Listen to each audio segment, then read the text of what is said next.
भटकती आत्मा।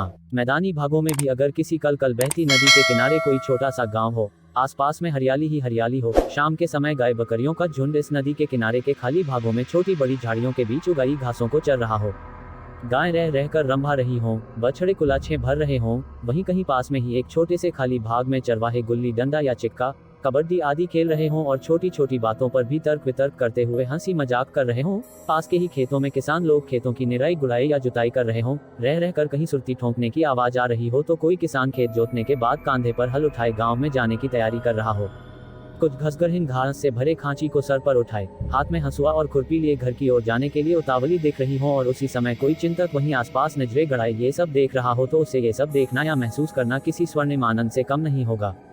यह मनोहारी दृश्य उसके लिए सदा अविस्मरणीय होगा। जब आप सरवरिया क्षेत्र में पूरब की ओर बढ़ेंगे तो नदी के खलार में आपको एक बभनवली नाम का गाँव मिलेगा। इस गाँव में 7 टोले हैं। इन्हीं टोलों में से एक टोला है बभन टोला। बभन टोला को आप पास के टोले वाले बभनौती भी कहकर पुकारते हैं, क्योंकि इस टोले पर बसे 22-24 घरों में से 18-20 घर ब्राह्मणों के ही हैं। इस टोले से लगभग 200 मीटर की दूरी पर गंडक बहती है। गांव में कई सारे देवी देवताओं के थान हैं। इन थानों में मुख्य रूप से देव बाबा, बरम बाबा, काली माई, भवानी माई के थान हैं और साथ ही गांव के बाहर नदी के पास एक किले पर बना छोटा सा शिव मंदिर।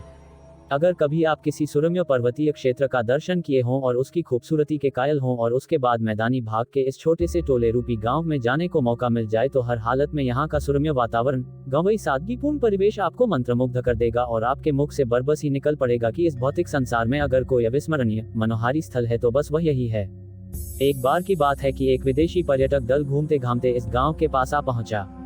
उस दल को ये ग्रामीण परिवेश, प्राकृतिक सौंदर्य इतना पसंद आया कि वे लोग महीनों तक यहीं रह गए। गांव वालों ने उनकी बहुत आवभगत भी की। इस दल में नैन्सी नामक की एक शोरशी भी थी। प्रकृति ने उसके अंग प्रत्यंग में बला की खूबसूरती भर दी थी। उसे जो भी देखता ही रह जाता। नैन्सी बहुत शर्मीले स्वभाव की भी थी और यहाँ तक कि अपने पर्यटक दल के सदस्यों के साथ भी बातें करते समय आंखें नीची रखती थी। नैन्सी की खूबसूरती में उसके दैनिक कार्य 4 चांद लगा देते थे। वह प्रतिदिन समय से जगने के बाद नहा धोकर मंदिर भी जाती थी और गांव के कुछ किशोरों, बच्चों, महिलाओं आदि को मंदिर के प्रांगण में इकट्ठा कर योग आदि के साथ ही अंग्रेजी बोलना भी सिखाती थी। दरअसल नैन्सी को भारतीय संस्कृति से गहरा लगाव था और वह जर्मनी के किसी विश्वविद्यालय से संस्कृत की पढ़ाई भी कर रही थी। नैन्सी को कई सारी भाषाओं पर एकाधिकार था। वह फर्राटेदार तत्समी हिंदी बोलती थी। कभी कभी नैन्सी गाँव की महिलाओं को एकत्र कर उन्हें विभिन्न प्रकार की कलाओं में पारंगत करने की कोशिश करती थी। इन महीनों में गांव वालों की चहेती बन गई थी नैन्सी। उसके अपनापन ने पूरे गांव वालों को अपना बना लिया था। रमेसर काका तो गांव वालों के सामने उसकी भूरी भूरी प्रशंसा करते थे और सीना तानकर कहते थे कि अगर नैन्सी के माता पिता हाँ करेंगे तो वे अपने बेटे सूरज का ब्याह नैन्सी से करना पसंद करेंगे, भले ही इसके लिए उनका अपना समाज साथ न दे। गाँव में आने के बाद अगर नैन्सी ने सबसे अधिक समय किसी के साथ बिताया था तो वह था सूरज।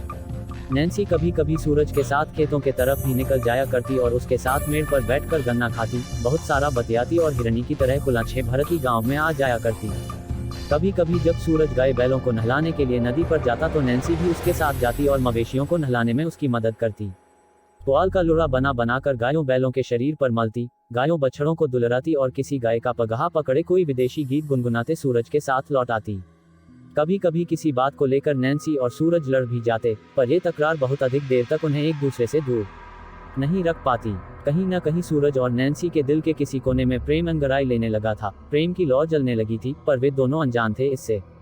विधि का लिखन कहें या प्रकृति को कोई खेल, लगभग 2-3 महीने के बाद जब वह विदेशी पर्यटक दल उस गांव से विदा लेने लगा तो नैन्सी ने अपने आप को गांव वालों के दिल के इतने करीब पाया कि वह गांव वालों की जिद के आगे नतमस्तक हो गई और अपने साथियों के साथ न जाकर कुछ दिन और गांव वालों के साथ रहने का मन बना लिया। नैन्सी ने ज्यों ही उस गांव में कुछ दिन और रुकने की बात कही, सभी ग्रामवासी प्रफुल्लित मन से मन ही मन उसकी जय जयकार करने लगे। रमेसर काका तो इतने प्रसन्न थे कि उनके आंख के आंसू बहुत चाहने के बाद भी आंखों में रहना उचित नहीं समझे और आंखें भी अब उनको विदा करना ही ठीक समझी। लोग कुछ समझ पाते इससे पहले ही रमेसर काका दौड़कर नैन्सी को बाहों में भर लिए और अपनी बेटी की विदाई करने वाले बाबुल की तरह "अरे मेरी बेटी" कहकर हंसने लगे। नैन्सी भी अपने आप को रोक न सकी और उनसे लिपटकर आंसू बहाने लगी। नैन्सी ने रमेसर काका के घर के सभी कामों में हाथ बटाने के साथ ही गाँव वालों को सिखलाना पढ़ाना जारी रखा। धीरे धीरे 10 तारांकन महीने बीत गए और अब नैन्सी पूरी तरह से ग्रामीण किशोरी के रूप में परिणत हो चुकी थी। इन 10-11 महीनों के बीच नैन्सी ने गांव के किशोरों और युवाओं को इतना प्रेरित किया था, इतना उत्साहित किया था कि गांव के लगभग अधिकांश किशोर युवा जो 10वीं और 12वीं आदि पास थे, वे अपनी मेहनत के बल पर सरकारी नौकरियों में चयनित हो गए। रमेसर काका का बेटा सूरज भी एनडीए की परीक्षा उत्तीर्ण कर प्रशिक्षण के लिए पुणे आ गया। अब गांव की तस्वीर एकदम से बदल गई थी। पहले जो गांव की सरलता, सुंदरता व संपन्नता ठंड से कांपती एक चिड़ै की तरह पंख को सिकोड़े हुए थी, वही सरलता, सुंदरता व संपन्नता अब नैन्सी रूपी घाम के लगने से अपना पंख पसार कर उड़ने लगी थी। सूरज का प्रशिक्षण समाप्त होते ही वह गांव वापस आ गया। उसकी पोस्टिंग एक सेना अधिकारी के रूप में हो चुकी थी। वह 10-15 दिन की छुट्टी बिताने के बाद ज्वाइन करने वाला था। इन 10-15 दिनों में समय ने पूरी तरह से करवट लिया। नैन्सी के ये बताते ही कि वह अनाथ है, उसका इस दुनिया में कोई नहीं है, रमेसर काका ने स्नेहिल हृदय से उसके सर पर हाथ रखा और अपने सूरज से कहा कि बेटा, मेरी एक ही इच्छा है कि नैन्सी